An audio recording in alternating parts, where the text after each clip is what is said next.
చేయాలని సూచించాం. రైల్వే ఉద్యోగులు కూడా ఈ విషయంలో సంపూర్ణ మద్దతు తెలియజేస్తా ఉన్నారు. ఇక్కడ విషయం ఏమంటే 900 కిలోమీటర్లు మాత్రమే ఉండే గుంటూరుని ఒక డివిజన్గా చేస్తా ఉన్నారు. మాకు ఆ విషయంలో అభ్యంతరం లేదు.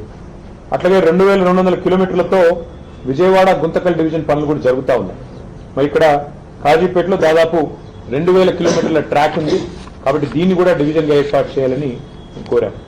అట్లాగే మా రవిచంద్ర గారు కూడా కొత్తగూడెం డివిజన్ ఏర్పాటు చేసే సాధ్యాసాధ్యాలు పరిశీలించాలని చెప్పి వారు కూడా వివరంగా మరి మంత్రి గారికి రిప్రజెంటేషన్ కూడా ఇవ్వడం జరిగింది. సో కాజీపేట డివిజన్ అనేది ఒక డిమాండ్గా, అట్లాగే కొత్తగూడెం డివిజన్ అనేది మరొక డిమాండ్గా సాధ్యాసాధ్యాలు పరిశీలించి ఏ రకంగా చేస్తే బాగుంటుందో మరి న్యాయం చేయాలి అని చెప్పి వారికి కోరడం జరిగింది.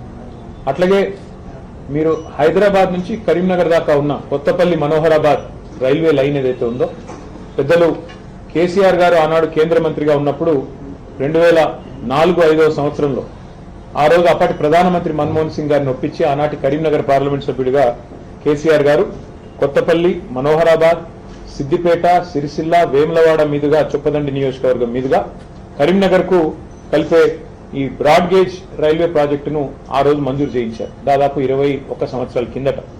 ఇది మొత్తం 151 కిలోమీటర్ల ప్రతిపాదన. కానీ ఎప్పుడైతే కేసీఆర్ గారు మరి తెలంగాణ ఇవ్వనందుకు నిరసనగా కేంద్ర మంత్రివర్గం నుంచి పక్కకు జరిగారో 2006లో, 2006 నుంచి 14 వరకు 8 సంవత్సరాలు కాంగ్రెస్ ప్రభుత్వం ఆ ప్రతిపాదనను పూర్తిగా కోల్డ్ స్టోరేజ్ లో పెట్టింది, పక్కన పెట్టింది. ఆ తర్వాత తిరిగి మళ్ళీ తెలంగాణ ఏర్పడ్డ తర్వాతనే మళ్ళీ ఇక్కడ కేంద్రంలో బీజేపీ ప్రభుత్వం వచ్చినాక మేము వారిని సంప్రదించి వారికి కొన్ని మరి కీలకమైన నిర్ణయాలు తీసుకోవడం వల్ల ముందుకు కదిలింది. అందులో ఏం చెప్పాము, ఉచితంగా భూసేకరణ మేమే చేసిస్తామని చెప్పి ఆ రోజు రాష్ట్ర ప్రభుత్వ పరంగా మనం ప్రతిపాదించడం జరిగింది.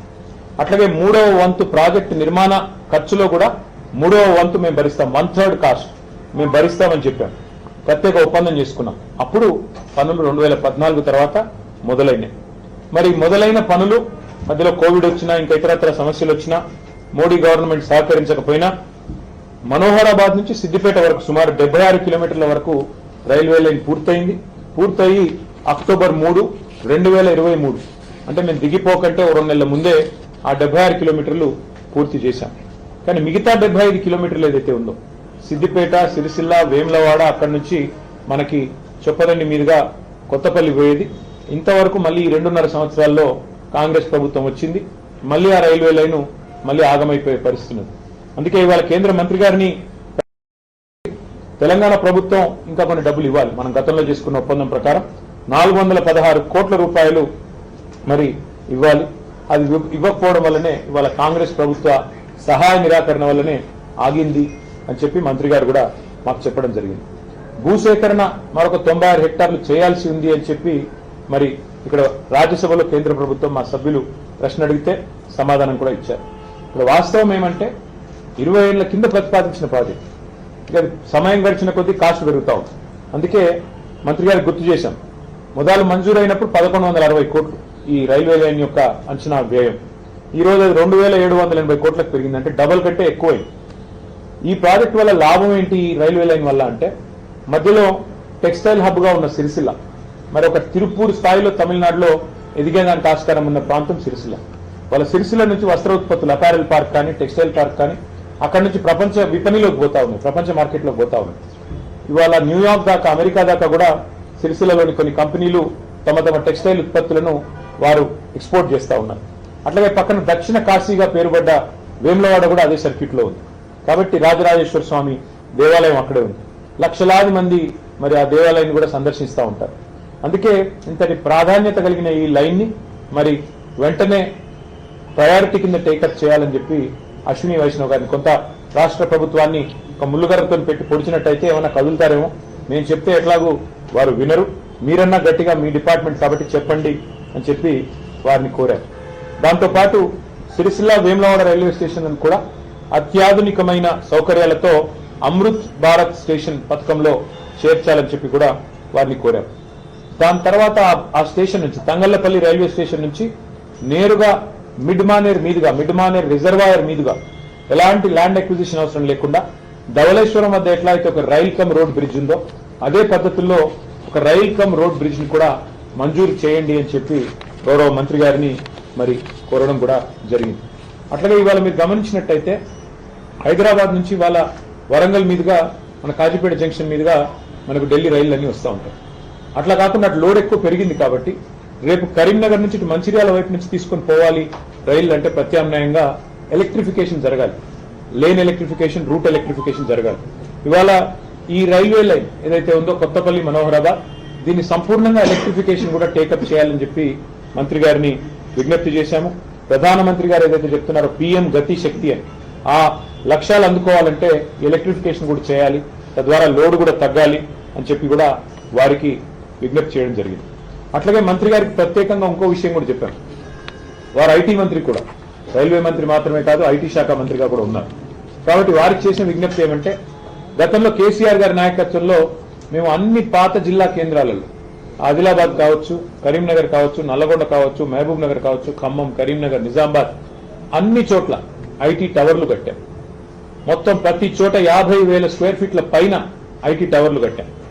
అట్లాగే వరంగల్లో అయితే Genpact, L&T, Mindtree, tech Mahindra, అట్లాగే సైంట్ లాంటి కంపెనీస్ ని కూడా తీసుకొచ్చి వాటితోన అక్కడ కార్యకలాపాలు ప్రారంభించాం. ఎక్కడి పిల్లలకు అక్కడే ఉద్యోగ అవకాశాలు రావాలి, ఎక్కడి పిల్లలు అక్కడే మరి వారు తమ తమ జిల్లాల్లోనే తమ తమ ప్రాంతాల్లోనే హైదరాబాద్ వలస వచ్చే అవసరం లేకుండా మరి బ్రహ్మాండంగా అక్కడే స్థిరపడాలన్న కోరికతో ఈ IT హబ్లు అత్యాధునికంగా 10 కేంద్రాల్లో మేము కట్టాం.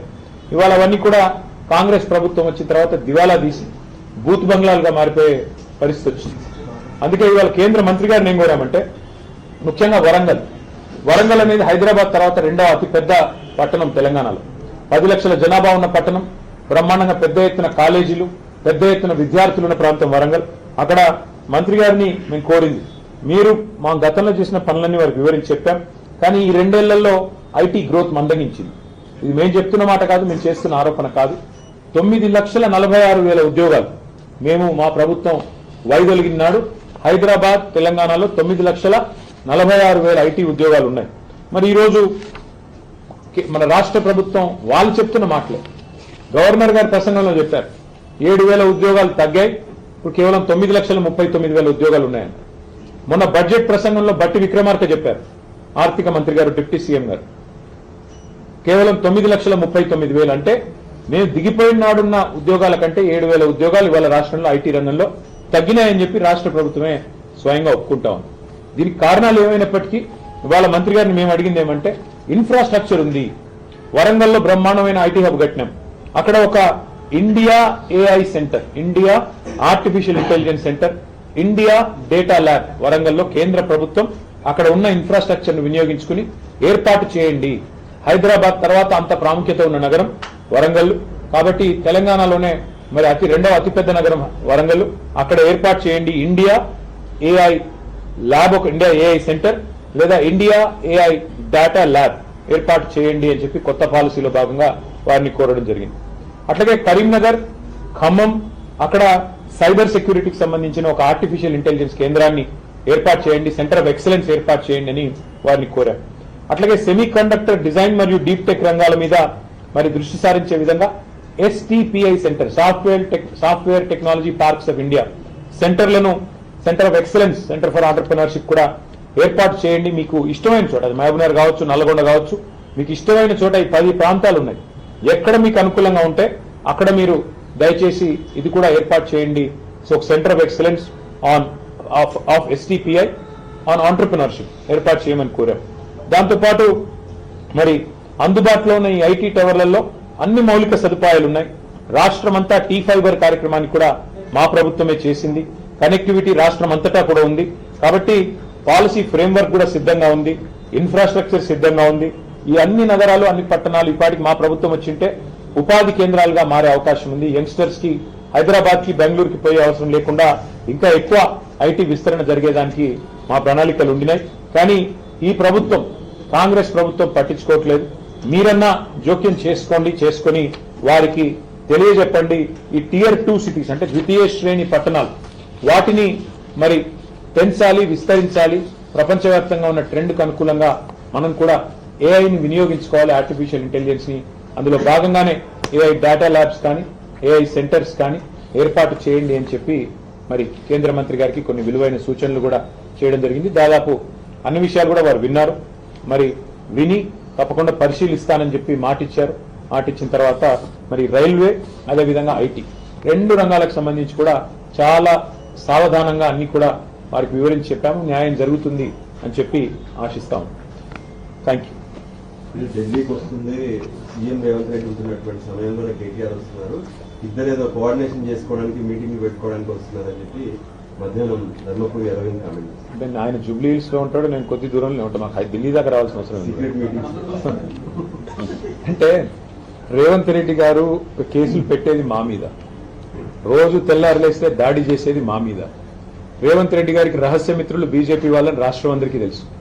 ఎందుకు ఇప్పుడు కేంద్ర మంత్రి బండి సంజయ్ గారి కొడుకును 9 రోజులు అరెస్ట్ చేయకుండా కాపాడింది రేవంత్ రెడ్డి గారు అని అందరికీ తెలుసు.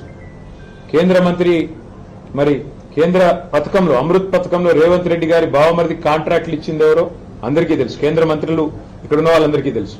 అట్లాగే ఇవాళ సింగరేణిలో కుంభకోణం జరుగుతుంటే కూడా అక్కడ సృజన్ రెడ్డి గారి నాయకత్వంలో రేవంత్ రెడ్డి గారి బావమరిది గారి నాయకత్వంలో భారీ కుంభకోణాలు జరుగుతుంటే మేము వచ్చి ఇక్కడ కంప్లైంట్ చేస్తే కూడా కేంద్ర ప్రభుత్వం స్పందించట్లేదని అందరికీ తెలుసు. హైదరాబాద్ సెంట్రల్ యూనివర్సిటీ భూముల మీద మేము ఉద్యమం చేస్తే, పిల్లలు ఉద్యమం చేస్తే అల్టిమేట్ గా సెంట్రల్ ఎంపవర్డ్ కమిటీ మరి సుప్రీంకోర్టు అపాయింట్ చేసిన కమిటీ వచ్చి దీన్ని వెంటనే విచారించండి ఈడీ అని చెప్పారు. ఇంతవరకు మరి అతి లేదు గతి లేదు. ఈడీ దాడులు జరిగితే రాష్ట్రంలో మంత్రుల మీద, పొంగులేటి శ్రీనివాసరెడ్డి మీద 2 ఏళ్ల తర్వాత కూడా ఇంతవరకు కేసు లేదు. కాబట్టి ఎవరికి రహస్య మిత్రులు, ఎవరితో కలిసి ఉన్నారు రాష్ట్ర ప్రజలకి తెలుసు, మీకు తెలుసు. మరి మాకు రేవంత్ రెడ్డి గారిని కలవాల్సిన అవసరం కానీ, రేవంత్ రెడ్డి గారితో సంభాషించాల్సిన అవసరం కానీ మాకు లేదు. రేవంత్ రెడ్డితో తలపడుతున్నాం. ఆయన అరాచకాలను ఇవాళ ఒక మాట చెప్పాలంటే, నిన్న హైకోర్టు చెప్పింది హైడ్రా అనేది 9 తలల విషసర్పం అని చెప్పింది నిన్న హైడ్రా గురించి. ఏది? రాష్ట్ర హైకోర్టు. ఇంతకంటే చెంపపెట్టి ముఖ్యమంత్రికి ఏముంటుందని నాకు అర్థంగా సిగ్గుండాలి. బడాబాబులను మాత్రం వదిలిపెట్టి గరీబోళ్ల ఇండ్ల మీద పడి, బడాబాబులు అంటే ఎవరండి? రాష్ట్ర రెవెన్యూ మంత్రి పొంగులేటి శ్రీనివాసరెడ్డి ఇల్లు చెరువులో ఉంటది, దాన్ని హైడ్రా ముట్టదు. రాష్ట్ర ముఖ్యమంత్రి గారి సోదరుడు ఇల్లు ఎఫ్టీఎల్లో ఉంటది, దాన్ని హైడ్రా ముట్టదు. రాష్ట్ర మంత్రులు వివేక్ గారు, శాసన మండలి చైర్మన్ సుఖేందర్ రెడ్డి గారు, రాష్ట్రంలో ఇంకా కీలక నేతలు చాలా మంది బిల్డింగులన్నీ చెరువుల్లో ఉన్న, షికాల్లో ఉన్న వాటిని మాత్రం హైడ్రా ముట్టదు. ఎవరిని ముడుతుంది హైడ్రా? బీద, బిక్కి, మధ్యతరగతి ప్రజలు. నేను అడుగుతా ఉన్న ముఖ్యమంత్రిని, కబ్జా కోరులు అంటున్నావు, అందరికంటే పెద్ద కబ్జా కోరులే నీ అన్నదమ్ములు కదా. అందరికంటే ఎక్కువ ఆస్తి దోస్తున్నది, అందరికంటే ఎక్కువగా ఇవాళ విధ్వంసం చేస్తున్నది నీ మంత్రులు కదా. 1 కోటి ఎకరాలు నిషేధిత జాబితాలో పెట్టింది నీ మంత్రి కాదా? కేసీఆర్ గారు దిగిపోయినాడు, కేసీఆర్ ప్రభుత్వం దిగిపోయినాడు. రాష్ట్రంలో నిషేధిత భూముల సంఖ్య ఎంత అంటే, మొత్తం సైజ్ ఎంత అంటే 16 లక్షల ఎకరాలు. ఇవాళ 1 కోటి ఎకరాలకు చేరుకుంది. ఏ కారణం చేత పెడుతున్నారు 1 కోటి ఎకరాలు? 30% కమిషన్లు తీసుకోవట్లేదా నీ మంత్రులు? కబ్జా కోరులు, భూ దందాలు చేసేది, భూమిని ఇలా భూహారతిలాగా మింగుతున్నది నీ ప్రభుత్వం కాదా? నీ మంత్రులు కాదా? ప్రజలకు తెలియదా? కాబట్టి హైడ్రా పేరిట నువ్వు సృష్టిస్తున్న అరాచకం, పేదవాళ్ళ ఇల్లు కూలగొడుతూ, హైదరాబాద్ లో ఇల్లు కట్టాడా 2 ఏళ్లలో, 2.5 ఏళ్లలో? ఎన్ని ఇల్లు కూలగొట్టావు నువ్వు? కొన్ని వేల ఇల్లు హైదరాబాద్ లో కూలగొట్టి, ఒక్క ఇల్లు కట్టకుండా, ఒక్క ఇటుక పెట్టకుండా విధ్వంసం సృష్టించి, రియల్ ఎస్టేట్ ను కుప్పగూల్చి నువ్వు డబ్బులు చేసుకుంటున్నావు. పెద్ద పెద్ద బిల్డర్లు ఇవాళ చెరువుల్లో ఇల్లు కడుతుంటే, పెద్ద పెద్ద బిల్డింగ్లు కడుతుంటే నీకు కనబడదు, కానీ ఇవాళ పెద్ద పెద్ద మాటలు. అందుకే మేము అనేది హైడ్రా అనేది it has become a blackmailing extortion tool of Revanth Reddy.